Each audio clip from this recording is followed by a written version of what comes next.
Canada is pushing back over U.S. President Donald Trump's criticism that its protectionist dairy policies are hurting U.S. farmers. Mr. Trump targeted Canada's dairy sector as unfair in a recent speech in Wisconsin. Dozens of the state's dairy farms face being dropped by their milk buyer after new Canadian pricing put a dent in U.S. milk protein exports. Canada's ambassador says that Canada is being unfairly maligned. Canada does not accept the contention that Canada's dairy policies are the cause of financial loss for dairy farmers in the United States, Canada's envoy to Washington, David McNaughton, said in a letter to the governors of New York and Wisconsin. The facts do not bear this out. Mr. McNaughton instead laid the blame at the feet of U.S. and global overproduction and the difficult global situation of low world dairy prices, which is a problem faced by farmers on both sides of the border.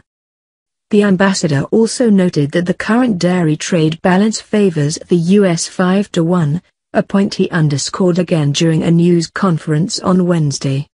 Canada protects its dairy sector by putting high tariffs on imported products in order to keep prices high for its farmers.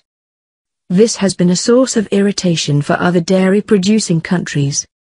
Lawmakers from dairy-producing states like Wisconsin and New York, as well as American dairy organizations, have been lobbying the president for months to take on the Canadian dairy industry for practices they say are in violation of trade commitments. At issue is a new pricing agreement struck last spring by Canada's dairy farmers and processors that industry groups in Australia, New Zealand, the European Union, Mexico and the United States say would price domestic milk ingredients, used for making cheese and yogurt, below cost. American groups say that agreement means U.S. exports of these high-protein milk products are being elbowed out of the Canadian market for a domestic supply, costing U.S. farm jobs. Canada's cheesemakers have been importing a growing amount of what is called dye-filtered milk or ultra-filtered milk, a commodity that can cross the border tariff-free unlike other dairy products.